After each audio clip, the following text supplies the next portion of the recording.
ፀሓይን ከይበረቐት ብጊሓት ኢኻ ትትስእ እኳ ደኣ እኹሉ ኾነ ድቃስ እኹሉ ኾነ ዕረፍትን ከይወሰድካ እቲ ምንታይሲ ክልተ ሰለስተ ስራሕ ደራሪብካ ብምስራሕ እቲ ዓልዮም ስድራ ስለ ዘለውኻ ግን ድማ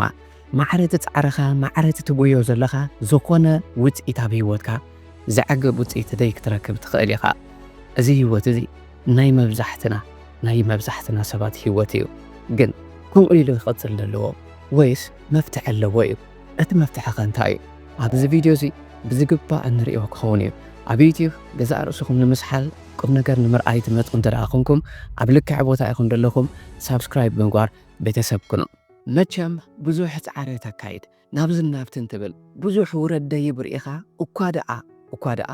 ንህይወትካ ሓደጋ ኣብ ዝኾኑ ነገራት ብምእታው ፈተንቲ ዝበሃሉ እዋናት ናይ ህይወትካ ሓሊፍካ ናብ ዝሓሸ ቦታ እትኸይድ ሓደ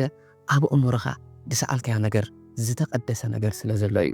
እዚ ነገር እዚ ድማ ስድራይ ክረዳእ ኣለኒ፣ ቤተሰበይ ክረዳእ ኣለኒ፣ ደቀይ ክረዳእ ኣለኒ፣ ወላዲተይ ወላድየይ ዝሓሸ ህይወት ግብኦም እሞ ዝሓሸ ሰብ ክኾነሎም ኣለኒ ብምባል እዩ። ግን እታ መንገዲ ዝተባረኸትን ዝተቀደሰትን መንገዲ መሪፅካያ እንዲኻ ዘለኻ ኣብቲ መንገዲ ግን ምናልባት ነብስኻ ክትርስዕ ትኽእል ኢኻ። እዚ ድማ ፅባሕ ንጓ ኣብ እቲ ምስረቶ ህይወት ኣዝዩ ሓደገኛ እዩ። እቲ ሓሳብ እቲ ትምኒት ዝተቀደሰን ዝተባረኸን እዩ። ግን ድማ ነብስኻ ከይረሳዕካ ብዝግባእ ድማ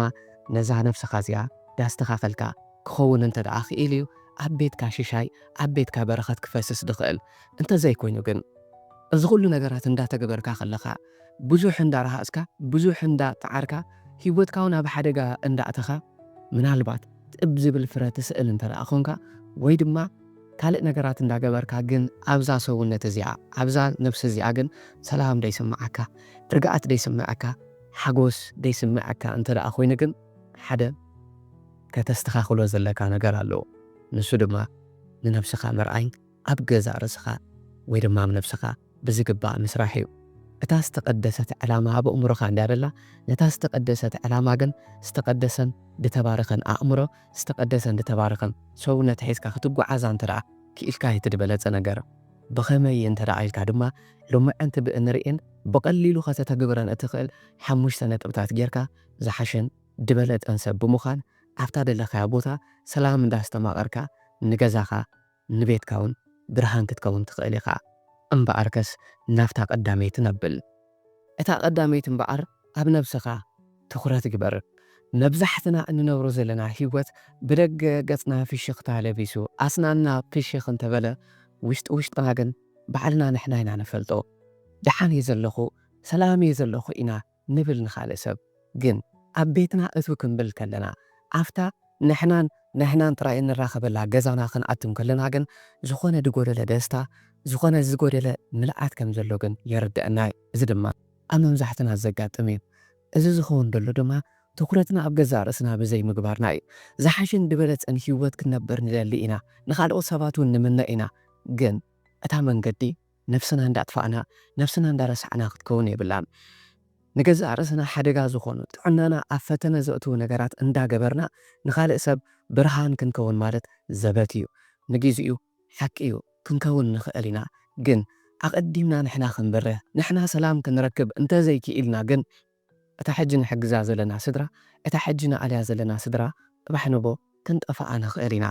ወላ እኳ ብኣካል ተዘይጠፋእና ብስምዒት ብመንፈስ ብኣእምሮ ግን ክንርሕቕ ንኽእል ኢና። ነዛ ህይወት እዚኣ መጀመርያ ንሕና ከነስተማቐራ ክንክእል ኣለና። መቐረት ናትና ህይወት ድማ ናብ ካልኦት ሰባት ክፈስስ ናብ ካልኦት ሰባት ድማ ብድሕሪኡ ክዛር ዘለዎ። እዛ ሕጂ ትሕግዛ ዘለኻ እዛ ሕጂ ናትካ ሓገዝ ትረክብ ዘላ ስድራ ድማ ሓደ ራሕወይ ክርድአካ ዘለዎ መጀመርያ ንስኻ ጠጠው ክትብል እንተ ደኣ ክኢልካይ ጠጠው ክትብል ትኽእል። ቀጻልነት ዘለዎ ዘለዓለማዊ ዝኾነ ሰላም ናብ ገዛኻ ዘለዓለማዊ ዝኾነ ሓጎስ ዕቤት ናብ ገዛኻ እንተ ደኣ ደሊኻ ድማ ነዚ ሰውነት እዚ እንዳረሳዕካ ነዚ ብሉፅ ዝኾነ ቦታ እዚ እንዳረሳዕካ ግን ክኸውን የብሎን። ስለዚ እታ መጀመርያ ክትገብራ ዘለካ ነገር ትኹረትካ ኣብ ገዛ ርእስኻ ግበር። መጀመርያ ንስኻ ክትበርህ ክትክእል ኣለካ። ብርሃናትካ እንዳተደወነ ግን ንኻልእ ሰብ بخفيلو دخيد برهان دأمر ملؤ بملؤ زخيد برهان أي كهلوني جزاخا برهان جبرمو برهان نات كادما ناكالو سبات كزار قبل رئيخا سلازي حدا رخوات مجمرا نحنا خنبره مجمرا نحنا تعنانا خنحلو مجمرا نحنا عنا خنبر انت رأثي إلانا بدي حرينو سدرانا خنبر نخيل بخمينا كنكم خنقبر نخيل تخرتنا ناو جزار سنا بخمينا خنبلست لنا أب نفسنا خمي جيرنا إنا خنسرح زلنا أنت رأيل كان ندما نافتا كالأيتن دقت الآن نحلف دحرة تخرتك أب نفسك مقبار أتخال أي تخت قبر زلك أنا قردما نتخت قوت أطرو زي تخل نقر لقاك أون تقبل نمو نتخت كيرو تخل نقردما أب مقيارو سراحك تخرتك أون أو قبريخا كنت زي كوينو كتبقت أطرم زي تخل مليئهم بزحات نقرات أبزع على مزي اللويو أفتزل لخايو سراح من البات مسارح تخاك خون يخلو أسرحي خون خن أتحلق أخاك خون خن يكون من عايز على مزي أخون خن ويون سيستم ما يتزل خايو حجر بفتشم كتك إيروي تخلني خا تخرتك عبتم كتك إيروم تخل نقرات كتقبر كتكلالك نزوم نقرات زي تقيروم ترى أخونك كم دلوو تقبلهم مسقوم مجيج أو قدفمو أبزح شيء وترما أمر رهقا أنت زي كوينو فرحني موتة تبعني موتة لانغا لانغا موتة ينقرو فريحك كل نقرات كي تقرفو سلتك كل نقرات كي تقرفو هرري داس تبيكا سدر على دقها اللو يوم بيتسنك اللو يوم ويدما تبع الكانت نقرتي تقبل كان خي تتقبرو زخل كده كادما حق زخونة عبدك سخري تقطعت أورو نقرات اللوي كم زغنو لت نحنا نقراتيو تزلخي عد سيستمو خم تترلي ديك خون خيلي تبع الكا نت سيستم تندا تردأك تدافيركا أكن دمخات علو فتار ندابل كادما بزقبا نخي تمرح دما اتحقتي حالي خو حسكاي انتاي نقبر انت رعيل كان دما كاب لانغا لانغا مخان بزقبا تخرتنا أفتن كم كيرون نخل نقرات نقبر حوي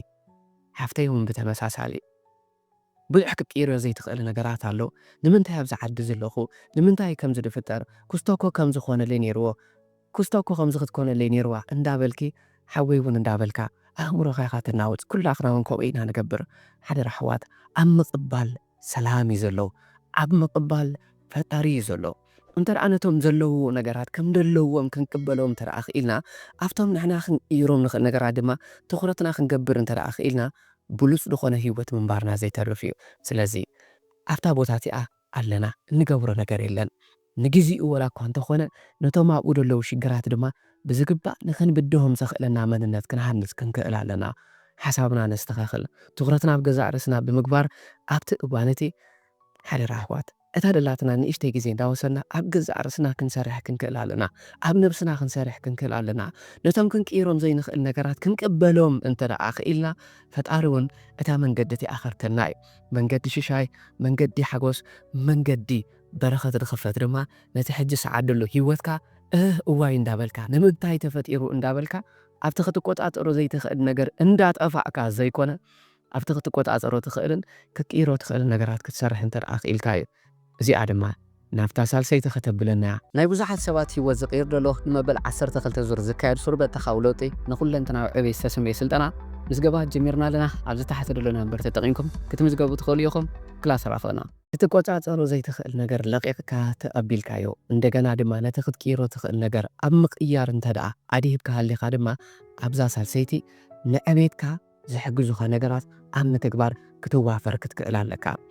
مچم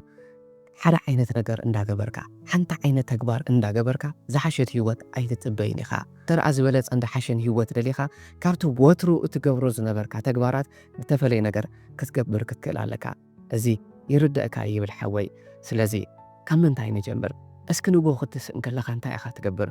بنقو نابي اخا تخيد نقو لك عتس امسبلكا خبعراتكا نابي اخا تقواي نام موبايل كادو ناب تولوتكا نام موبايل كادو ويس قرب نايت أمونا جزي بموسات نزا وندابلكا تستماقر هذا اللخا تنفاسيخا تمسكن الله حدا رحوات كلتا مئتي سلستا مئتي شحد خوبن سب عبزا عالم زيقا نمعالتي يدرقف أي تسأن ددو نحنا قن فتعاري عبدي لنا بنقوء بزا تنفاس زيقا بزا تنفاس زيقا تباريخنا لنا اينا سلزي أقدم كان دا يخد قبر دلن كان ترى الكان دما أقدم نام موبايل ناف كال نقرات كرم مبيايكا حدا راح أول 5 دقائق تخون ناي تمونان ناي تقلوتن ناي مسكانان جزي وسريخا أستنفس أمه نزاخلت مئتي سلست مئة شح دايرة خبات تنفاس دما أمزجن اللائخة ويون أبي وقت كازلو برختات زرزرهم يخا إذا ما عالت زيات طبق كم تكون لك إذا ما عالت زيات عوة الله مخانك فتعرف إذا كان ما زحشن دبلت أنسب كتكون كم تكون ندرب زغال إجاجيم كان جرا توصل دقائق وسط 3 دقائق كخون خلمس نفسها تزرعرب كوفبل ولا 3 دقائق أنت بزحكة 10 دقائق تكون 5 دقائق تكون جن حنساب ناي مسكانة ناي طولت كي زي تحلق حوي زي أخت جبر ترى أهلها معلتها بنوجو أنت رأت عاويت كان لامرو معلتها تقوى لا سلازي بنوجو كم زب بمقبار دما نبت تخرج شرح ولا قا أتتري عينت وتسيت عين تلك جن صدرها خانقت عنجن صدرها خانقت على حق زكالوي سلازي تمس جنبللو نزي هو تزي بك أسلدها كان نز صراحة زلدها كان فتعري تمس جن دابلك الحمد لله دابلك نزا هو تزيع نخد كلسا بحدش منفس تبقسيخا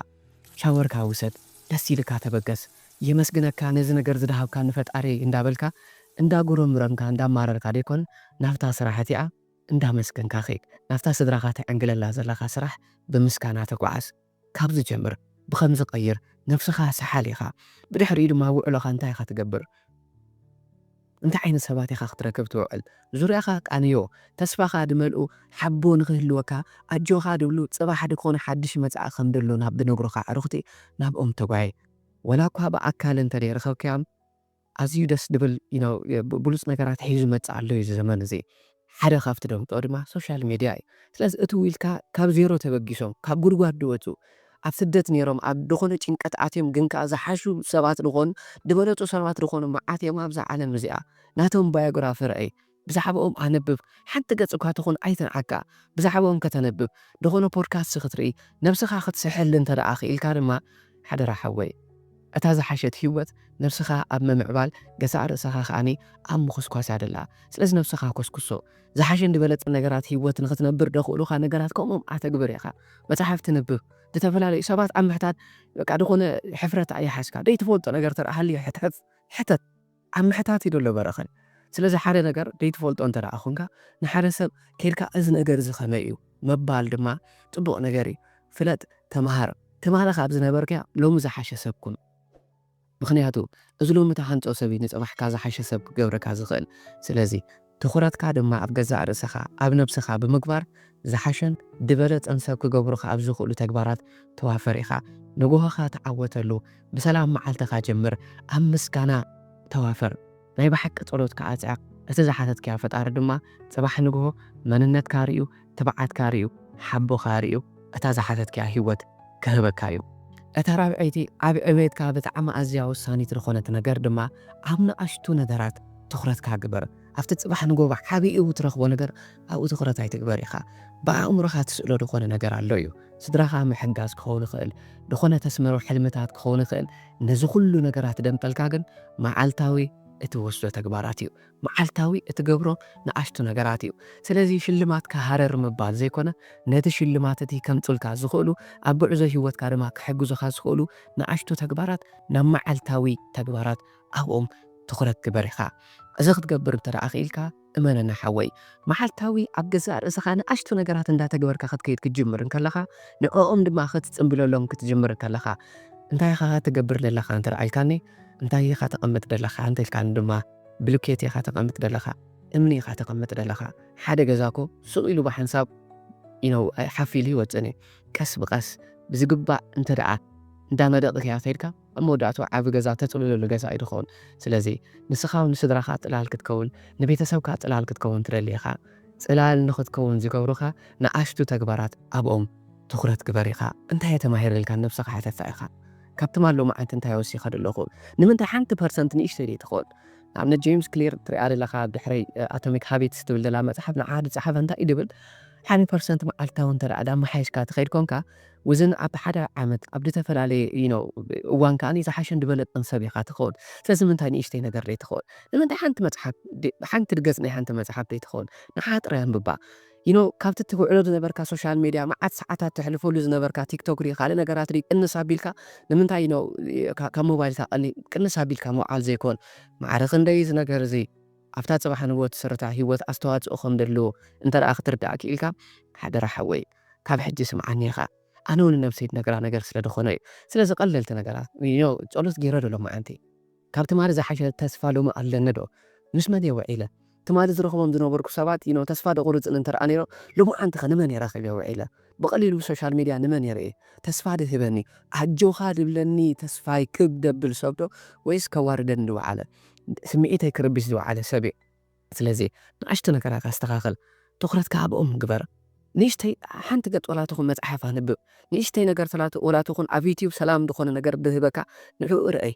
ብሉፃት ዝኾኑ ሰባት ከመይ ገይሮም እዮም ብሉፃት ኮይኖም ንዕኦም ኣጥንዕ ተረዳእ ርአይ